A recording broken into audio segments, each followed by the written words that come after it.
COVID ya, jadi agak sepi jamaahnya.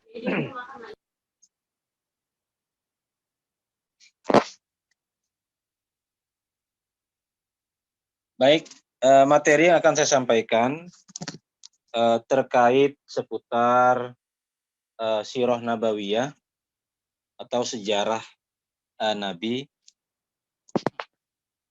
Sebelum saya membahas tentang sirah nabawiyah, pertama saya ingin menyampaikan pengertian dari segi pengertian dulu, ya, agar kita bisa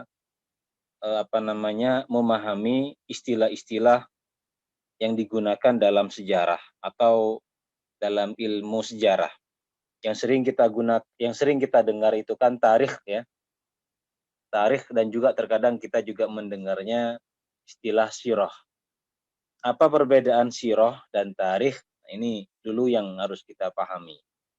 Yang pertama, dari segi pengertian sirah. Sirah itu berasal dari kata sara yasiru. Ya, sara yasiru artinya orang yang berjalan. Ya, berjalan, sara yasiru. Ya, kalau subhanalladzi asra yang diperjalankan, subhanalladzi asra bi 'abdihi yang diperjalankan di malam hari. Jadi sirah itu maknanya adalah perjalanan atau kisah, riwayat, cerita perjalanan seseorang, individu, atau bisa juga dimaknai sebagai biografi seseorang. Nah, itu sirah. Nah, kalau tarikh itu dia kisah atau sejarah umat. Nah, jadi perbedaan sirah dan tarikh itu perbedaannya hanya lingkupnya. Kalau sirah itu lingkupnya terbatas, lingkupnya itu personal, individu. Tapi kalau tarikh itu lingkupnya luas. Nah, maka kalau kita lihat baca buku-buku itu, kalau tentang personal menggunakan sirah nabawiyah, ya, sirah Nabi, atau sirah Umar bin Khattab, sirah Abu Bakar, sirah Umar, sirah Utsman, dan seterusnya. Tapi kalau tarikh itu mengkisahkan satu umat, satu bangsa yang besar. Maka ada tarikh Khulafa ar-Rasyidin, ya, tarikh Baghdad, ya, dan seterusnya. Jadi kalau sirah itu ya personal, ya kalau individu tentang seseorang, tapi kalau tarikh, nah itu satu umat atau satu bangsa yang besar. Nah, itu perbedaan istilah sirah dan sirah dan tarikh. Kemudian di sini urgensi dan tujuan kita mempelajari sejarah atau sirah. Pertama, memahami kepribadian Rasulullah Sallallahu Alaihi Wasallam. Ya.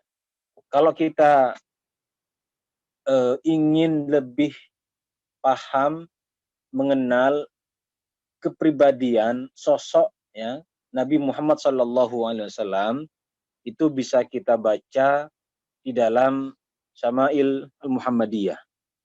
Di situ dikumpulkan hadis-hadis tentang karakter, kepribadian, sifat Nabi Muhammad Sallallahu Alaihi Wasallam. Jadi bagaimana beliau itu ya telah digambarkan secara jelas oleh penulis. Jadi kalau kita membaca Syama'il Muhammadiyah itu ya seperti ya seakan-akan kita melihat Nabi. Jadi jelas, sangat gamblang sekali diceritakan secara jelas bagaimana sifat atau karakter daripada Nabi Muhammad SAW. Jadi tujuan kita mempelajari sirah itu adalah memahami kepribadian Rasulullah SAW. Kemudian menemukan sosok panutan yang ideal. Karena dalam hal apapun ya kita kan ingin mencontoh, meniru Nabi Muhammad SAW. Memang beliau adalah panutan yang patut kita contoh. Ya terutama dalam perkara-perkara ibadah. Tetapi dalam perkara-perkara duniaan ada keluasan-keluasan yang masih diberikan kepada kita untuk memilih. Kemudian membantu memahami Al-Quran dan As-Sunnah. Jadi mempelajari sirah atau sejarah Nabi itu ya juga salah satu manfaatnya untuk memahami Quran dan Sunnah. Karena turunnya Al-Quran atau asbabun nuzul atau asbabul wurud, ya itu juga berkaitan dengan sejarah Nabi. Jadi kalau ada sejarah, ada asbabun nuzul, ada asbabul wurud daripada sebuah hadis, yaitu kan mengkisahkan satu peristiwa yang dulu pernah terjadi.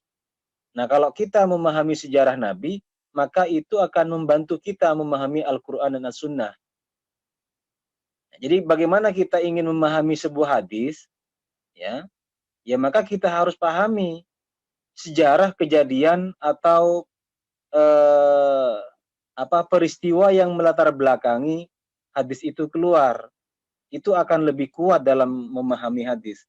Jadi kita jangan hanya memahami hadis secara luar-luarnya saja. Kalau bisa harus dikaji kenapa hadis ini keluar. Apa sebabnya hadis ini muncul. Sehingga kalau kita menemukan sejarah hadis itu keluar, maka kita bisa beristimbat hukum ya secara baik, dengan baik. Salah satu contoh misalkan satu hadis yang menyatakan bahwa akan rusak atau binasa satu kaum yang dipimpin oleh seorang perempuan. Nah, ini kan hadis yang masyhur ya.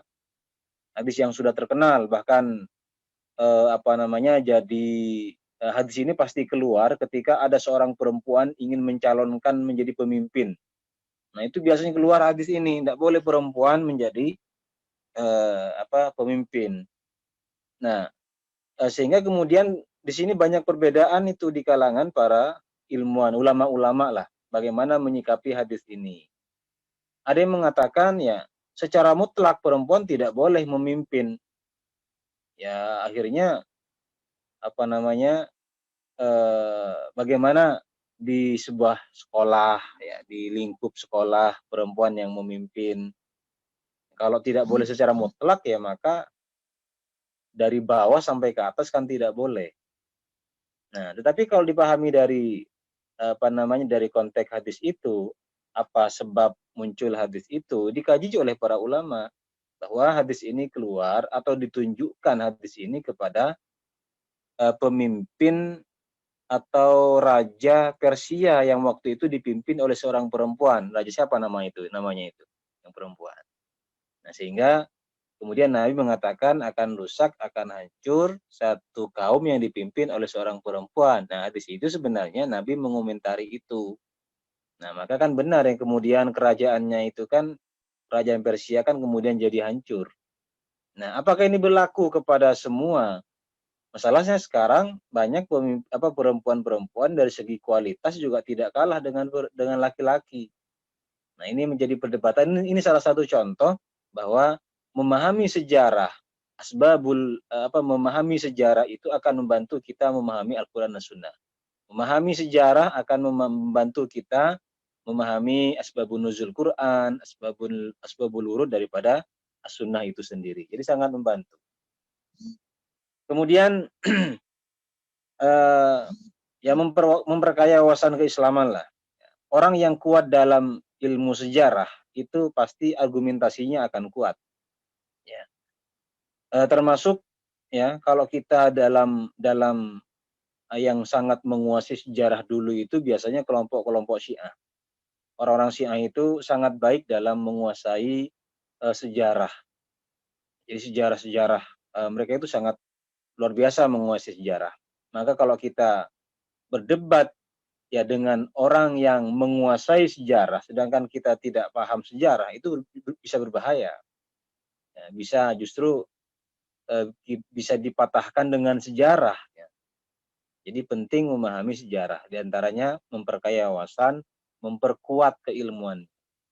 Kemudian agar para murabbi, mubalik, ya pembimbing, dai memiliki contoh hidup menyangkut tata cara pembinaan dan metode dakwah.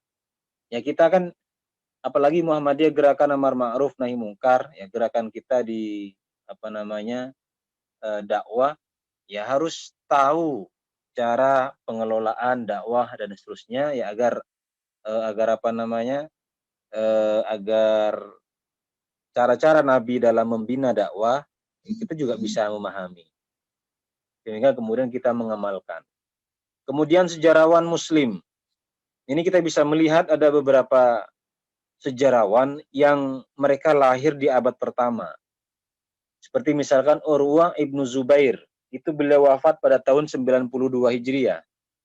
Ini menunjukkan bahwa sejarah Islam itu, sejarah Nabi Muhammad khususnya, itu sangat kuat, ya, valid, ya, sangat kuat, sangat valid, dan sampai kepada kita itu dengan utuh, ya, dengan sempurna. Garis-garis besar yang hal-hal yang penting terjadi pada zaman Nabi itu tersampaikan kepada kita. Mengapa?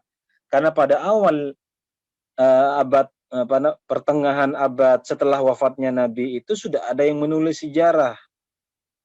Ya, berbeda dengan nabi-nabi yang lainnya. Bahkan Nabi Isa pun, ya, ada buku ada buku 10 pertanyaan, ya, buku kristologi, ya. Ada 10 pertanyaan yang tidak mungkin bisa dijawab oleh orang-orang Kristen gitu. Ya, yaitu tentang sejarah perjalanan Nabi Isa. Kemana ajaran Isa antara umur berapa tahun, belasan tahun kah, berapa gitu, sampai sekitar 30 tahun. Jadi ada keterputusan sejarah Nabi Isa. Jadi lahir, kemudian beberapa tahun hilang, kemudian muncul lagi setelah diangkat menjadi nabi. Tapi Nabi Muhammad SAW itu sejarahnya dari bagaimana sebelum lahir, kemudian setahun pertama setelah lahir, kedua, ketiga, keempat, sampai beliau itu wafat, itu ada sejarahnya. Ya, itu kan luar biasa. Padahal kita ini hidup di zaman modern, ya, kita tidak ada yang mencatat sejarah kita itu. Siapa yang punya sejarah kita secara lengkap dari kita awal tahun pertama, kedua, ketiga? Ya paling kita ingat hal-hal garis-garis besarnya saja. Mungkin kelas 1 ngapain, kelas 2 SD ngapain. Tetapi secara mendetail kan kita tidak punya sejarah tentang kita sendiri. Nah, sejarah Nabi Muhammad itu sudah ditulis oleh Urwah ibnu Zubair pada pertengahan abad pertama. Artinya setelah beliau wafat, tidak lama kemudian orang mencatat